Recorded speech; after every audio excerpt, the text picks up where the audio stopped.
Bienvenue à tous dans ce tutoriel SolidWorks sur les esquisses. Donc aujourd'hui on va voir la fonction de base, savoir qu'est-ce qu'une esquisse et comment l'utiliser. Donc premièrement, pour faire une esquisse, il faut aller créer une nouvelle pièce. Donc on va ici dans Nouveau, sélectionner Pièce et on appuie sur OK. Donc une esquisse, en fait, c'est le squelette d'une pièce. Notre pièce va être faite en 3D, mais toute forme 3D part d'une géométrie qui, elle, est en 2D. Ou du moins, pour 99% des cas, ça va être ça.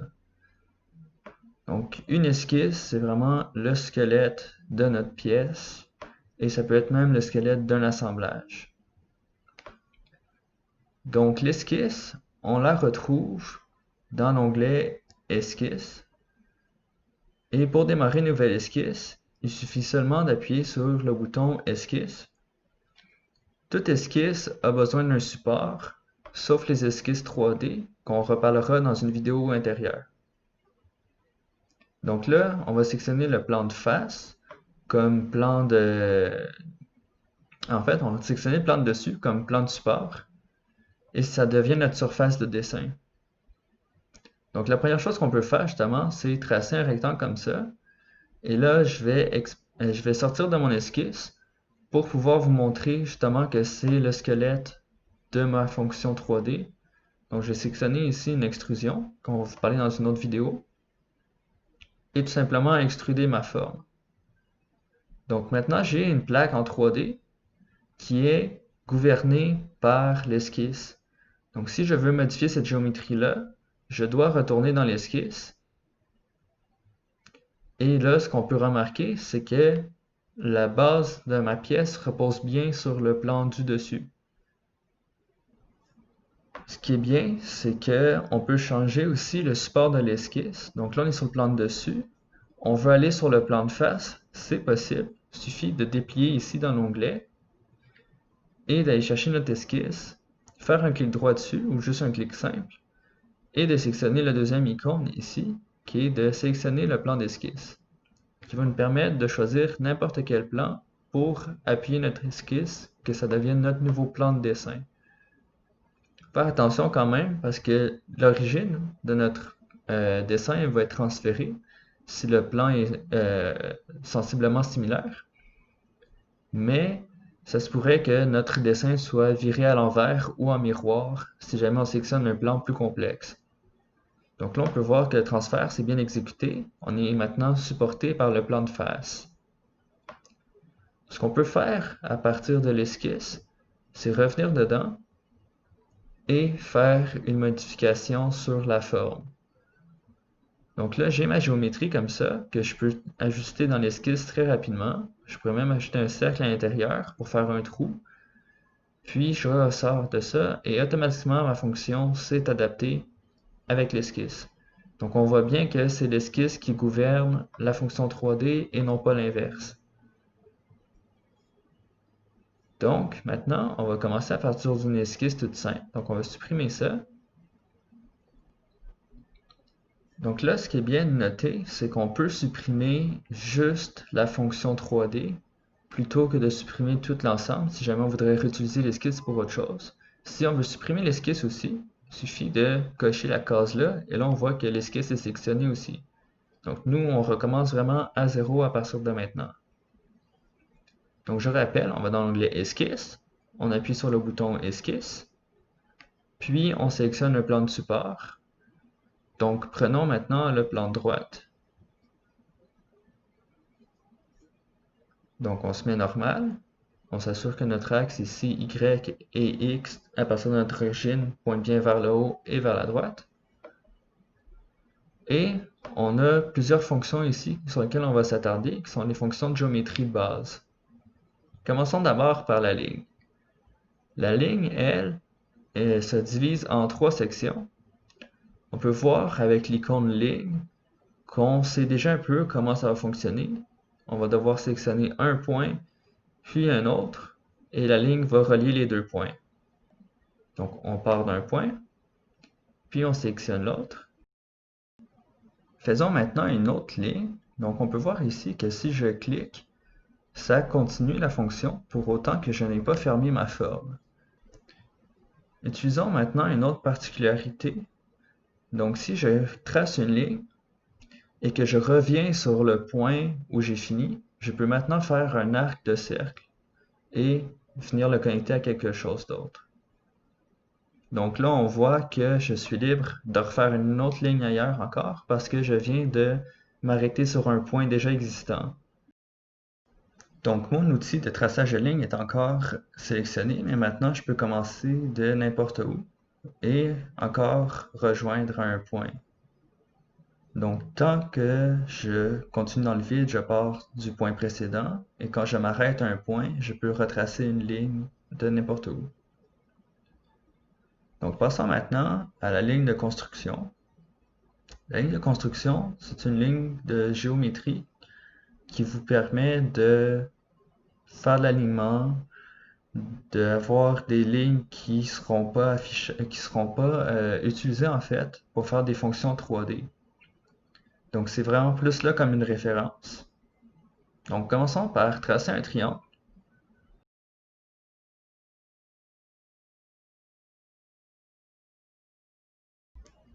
Donc on peut voir ici que le sommet de mon triangle n'est pas aligné avec la base.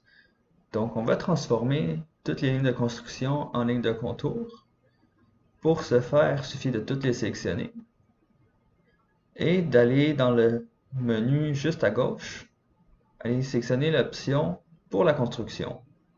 Donc c'est une option qui vous permet de transformer vos lignes pleines en lignes de construction ou vos lignes de construction en lignes pleines.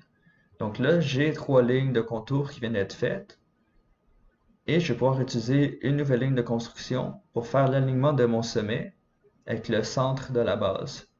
Donc on voit ici que quand je sélectionne ma ligne, j'ai des références qui apparaissent qui m'ont permis de sélectionner le milieu automatiquement. Et là, en sélectionnant seulement cette ligne-là, je peux lui demander d'utiliser ces contraintes pour devenir verticale. Donc c'est ce qu'on va faire. On va cliquer sur vertical. Et là, automatiquement, mon triangle va se réaligner. Donc c'est une des grandes utilités de la ligne de construction, c'est de pouvoir me réaligner par rapport au centre. Maintenant, parlons des relations qu'on peut utiliser entre plusieurs entités. Donc là, j'ai un triangle qui est aligné par le centre, mais si je voulais faire un triangle plutôt qui est rectangle, je peux sélectionner ici la contrainte perpendiculaire entre les deux côtés de mon triangle. Et mieux encore, si je veux un triangle qui est isocèle en plus, je peux dire à ces deux côtés-là qu'ils soient de longueur égale. Donc on a la contrainte égale qui va nous permettre justement d'être certain qu'on a ça sans avoir à mettre de mesure sur chacune des côtés. Donc parlons maintenant des caractéristiques de nos lignes. Donc j'ai une ligne noire qui signifie que la ligne est entièrement cotée ou entièrement contrainte plutôt, alors que j'ai deux lignes autour qui sont bleues qui signifie qu'il me manque encore des éléments pour bien les définir. Dans la barre en bas, on peut voir que c'est marqué sous contrainte. Ça veut dire que l'ensemble de notre esquisse n'est pas entièrement contraint. Donc, pour savoir si notre esquisse est entièrement contrainte, on peut aller dans la barre en bas ou voir que toutes nos lignes seraient noires. Donc, pour pouvoir contraindre nos lignes, il suffit de sélectionner l'outil de contrainte, en fait de cotation, pour mettre les longueurs de nos lignes. Donc, vous pouvez voir ici que j'essaie de mettre un angle, mais que l'angle est déjà défini par mes contraintes perpendiculaires et égales. Donc dans ce cas-ci, j'ai le choix soit de définir l'angle par la cotation que je viens mettre, ou alors de laisser cette contrainte par rapport aux deux relations qui sont l'égalité et la perpendicularité. Donc la cote pilotante est la cote qui va vraiment définir cette relation-là. Donc là, si je laisse la cote pilotante, ça veut dire que ce ne sont plus mes relations qui définissent l'angle.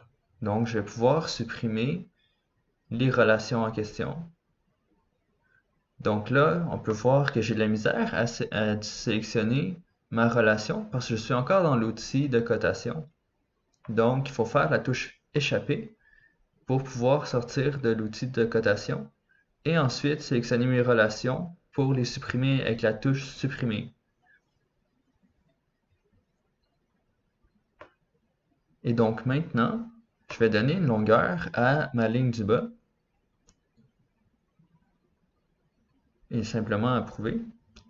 Puis, je vais définir ici la longueur de mon hypoténuse.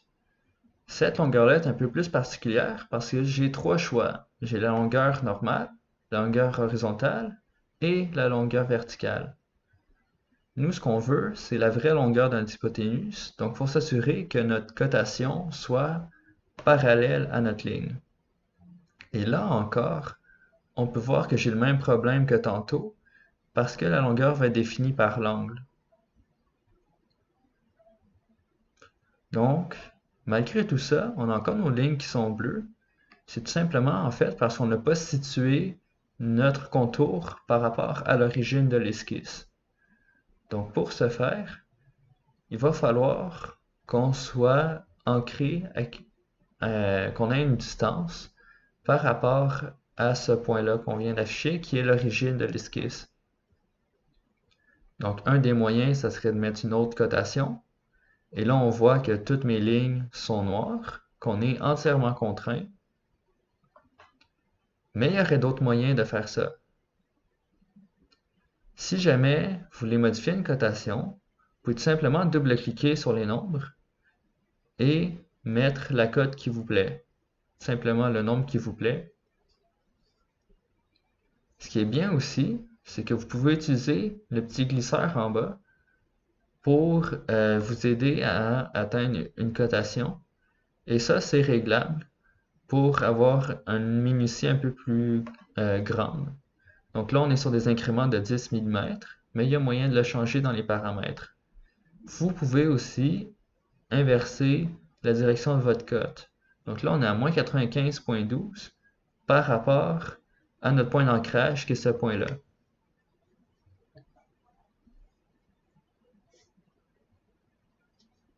Donc, je répète, on peut inverser simplement avec les flèches là et approuver ensuite par le crochet vert. Donc, ici, on a vraiment une esquisse qui est entièrement contrainte. À partir de ça, on est prêt à passer sur nos fonctions 3D. Nous, on va jouer encore un peu pour vous montrer d'autres manières de bien aligner notre triangle sur l'origine. Donc, notre ligne verticale ici, pour l'instant, n'a pas besoin de cotation en X parce qu'on a la relation ici qui lui dit qu'elle est coïncidente au plan de face. Donc, il suffit de supprimer ça. Puis, on peut bouger maintenant notre triangle en X, mais pas en Y. Donc, on va enlever aussi la cotation en Y. Simplement sélectionner ça au large. Et maintenant, on va essayer d'aligner notre triangle avec le centre. Donc, ce qu'on va faire ici, c'est d'aller chercher une ligne de construction. Et on va faire la diagonale avec le milieu de notre hypoténuse et le coin opposé. Ensuite, on va sélectionner le centre de cette ligne-là. Donc, il suffit de laisser la souris appuyée sur la ligne, puis d'aller chercher le petit icône jaune qui apparaît. Puis, en maintenant CTRL, on va cliquer sur l'origine aussi pour sélectionner la contrainte de coïncidence. Et donc là, on peut voir encore qu'on est entièrement contraint et en plus, on est centré sur notre origine. Maintenant, on est sur le centre géométrique de notre pièce, mais on pourrait y aller aussi avec le centre de masse. Donc, on va sélectionner chaque coin, puis le milieu de la ligne opposée. Donc, pareillement, une ligne de construction d'un coin au milieu de la ligne opposée. Et on va voir une intersection des trois lignes qui va être en fait notre centre de masse. Donc pour pouvoir sectionner ce centre-là, il va falloir mettre un point à l'intersection des trois. Donc on sectionne le point en haut. Puis vous voyez ici avec la petite relation jaune qu'on a détecté l'intersection. Il suffit juste de cliquer. Et après ça, vous pouvez sélectionner votre point et juste l'amener au milieu. Encore la petite relation jaune apparaît. Il suffit de relâcher le clic et automatiquement la contrainte est faite. Donc, maintenant, on a une esquisse qui est bien contrainte, qui est encore prête à passer à la suite. Regardons maintenant la dernière ligne, qui est la ligne avec un point milieu.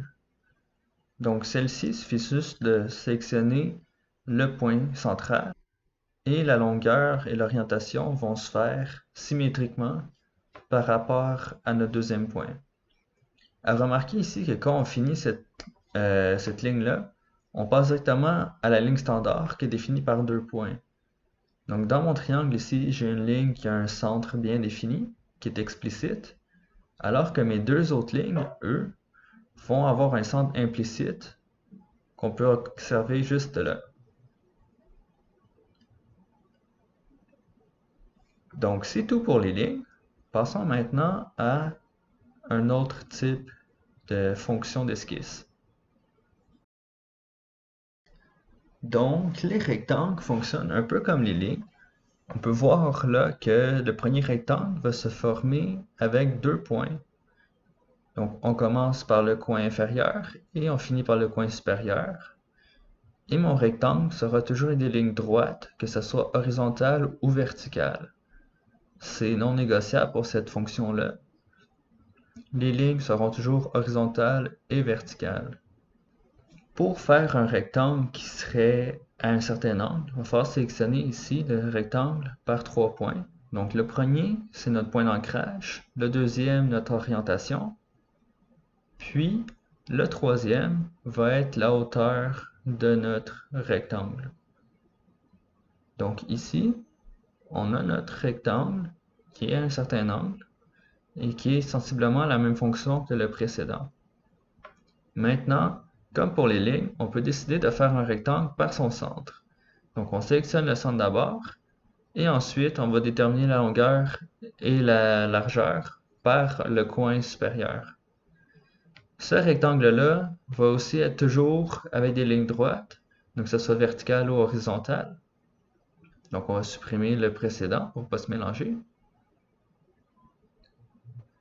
Et pour définir le centre, on a les diagonales ici qui nous permettent vraiment d'avoir au point central, en fait au point de croisement, le centre de notre rectangle. Donc si on supprime ces lignes-là,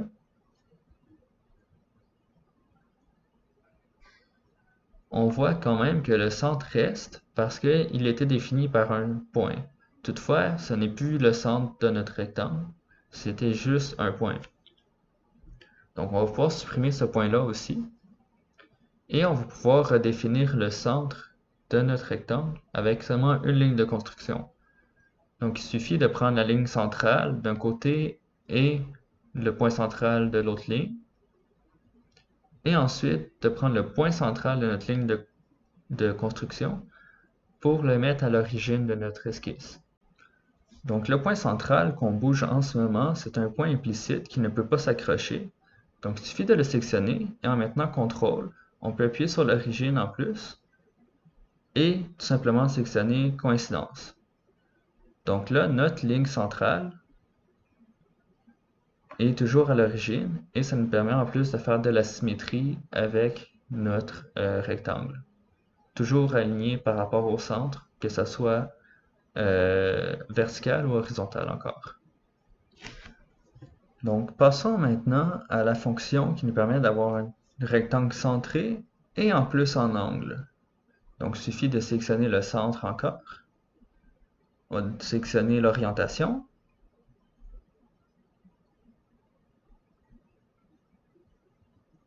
Puis la grandeur de notre rectangle, tout simplement. Finalement, on a l'option d'avoir un parallélogramme. Donc pour le parallélogramme, il faut d'abord tracer la ligne qui va servir de base, puis on va pouvoir déplier notre parallélogramme selon l'orientation qui nous plaît. Évidemment, c'est possible aussi de le faire en angle, donc tout simplement tracer la première ligne en angle, et il suffit maintenant de déplier encore votre parallélogramme dans l'orientation qui vous convient le plus. Et c'est tout pour la fonction de rectangle et parallélogramme. Donc passons maintenant à la fonction cercle. Il n'y a que deux options pour la fonction cercle. La première est la plus simple, tout simplement de sélectionner le centre, puis d'élargir pour avoir un rayon.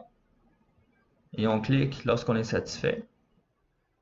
Donc, on peut, à partir du cercle, définir son rayon, juste ici. C'est important de faire la distinction, par contre, que quand on met une cotation, c'est le diamètre qui est affiché et que l'on régule. Donc, il suffit de choisir l'orientation que vous voulez pour votre cotation et d'approuver. Et on voit ici, justement, dans la texte, que c'est bien le diamètre qui est utilisé.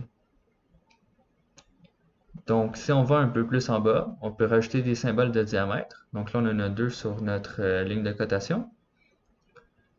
Et on peut ajouter plein d'autres symboles comme le degré, le plus ou moins. Ce qui est bien aussi, c'est qu'on peut jouer dans cet éditeur de texte-là, en fait, pour mettre les symboles que l'on désire, les mettre enrobés ou même juste entre parenthèses. Et c'est possible aussi d'aller travailler dans le champ en dessous, que tout ce qu'on veut afficher soit affiché en dessous de notre ligne de cote. Donc, tout simplement comme ça. Et on peut même transférer l'entièreté de notre ligne en bas. Une option très pratique est la double cote. Donc, ça nous permet d'avoir en fait notre cote dans deux types d'unités différentes. Donc, on voit d'abord le 74.15 qui est en millimètres. Et au-dessus, on va retrouver la cotation en pouces. Donc, on a nos deux systèmes de mesure ici qui sont millimétriques et impériales. Donc, passons maintenant à notre deuxième type de cercle. C'est un cercle qui va être tangent à des lignes ou des surfaces. Donc, commençons d'abord par faire deux lignes dans un certain angle. Puis, on va sélectionner une de nos lignes pour avoir la tangence en ce point-là, donc comme ceci. Et là, on voit que mon cercle est entièrement tangent à la ligne. Si je voulais l'inscrire dans mon angle, je pourrais tout simplement cliquer sur la deuxième ligne pour avoir la tangence avec cette ligne-là. Et le troisième point pour définir mon cercle va servir à définir la grandeur de mon cercle dans ce cas-ci.